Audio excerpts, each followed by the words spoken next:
Assalamualaikum warahmatullahi wabarakatuh. Perkenalkan, nama saya Rizka Amalia. Saya Wilda Marjana. Saya Syifa Safira. Saya Nazwa Muzila Putri. Saya Syakila Syahira.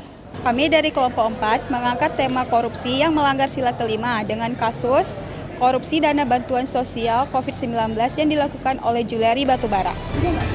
Jadi saat ini kami sedang bersama narasumber yang akan kami tanyakan pendapat tentang kasus yang telah kami ambil. Sebelumnya belum perkenalkan diri. Baik, terima kasih. Nama saya Taufikur Rahman. Saya sebagai mahasiswa di Universitas Syakuala. Baik, pertanyaan yang pertama, apa pendapat Anda mengenai kasus korupsi dana bantuan sosial COVID-19 yang dilakukan oleh pejabat publik saat pandemi berlangsung? Pendapat saya untuk pejabat yang melakukan korupsi itu sangat fatal ya, karena dana bantuan sosial itu seharusnya nyampe ke seluruh masyarakat kita, tapi kenapa itu harus dikorupsi? Itu sangat pemerintah kita sangat tidak bisa dipercaya karena kasus korupsi itu. Selanjutnya, mengapa menurut Anda korupsi bisa terjadi dalam penyaluran dana bantuan sosial di tengah krisis seperti ini? Menurut saya karena kurangnya pengawasan dari pemerintah kita.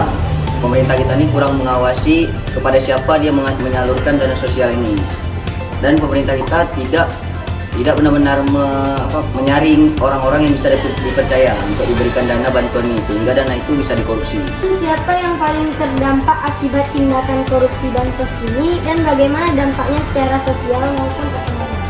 Itu sudah jelas. Kalau dana ini dikorupsi, yang udah kena tuh pasti masyarakat kecil kita, dan kurangnya ekonomi masyarakat, dan kan masyarakat kena COVID nih, jadi dia di pandemi ini di karantina, jadi nggak bisa melakukan aktivitas di luar, nggak bisa mencari rezeki untuk keluarganya.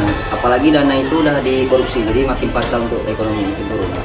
Sekian dari kami, terima kasih telah menonton podcastnya. Jadi saat ini kami sedang bersama narasumber yang akan kami tanyakan pendapat tentang kasus yang telah kami ambil. Jadi Pak, bagaimana tanggapan Bapak terhadap bantuan sosial yang dikorupsi oleh pihak pemerintah?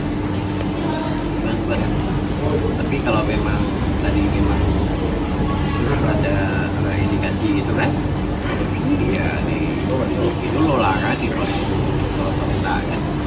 Kalau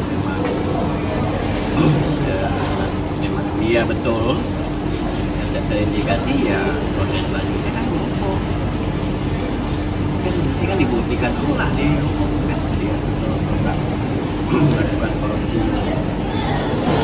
Jadi saat ini saya sedang bersama seorang narasumber yang akan saya tanyakan pendapatnya mengenai kasus yang telah kami angkat. Boleh perkenalkan dirinya dahulu? Sebelumnya perkenalkan, nama saya Muslim Walidi, salah satu warga dari desa Gampungan Kepalawat. Apa seharusnya pemerintah atau lembaga hukum bertindak tegas untuk mencegah kasus korupsi bansos agar tidak terulang kembali? Saya dari lembaga hukum dan pemerintah ini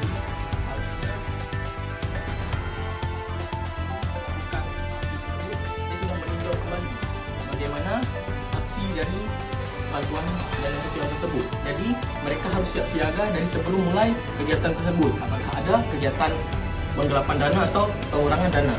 Jadi jangan bertindak setelah kejadian terjadi.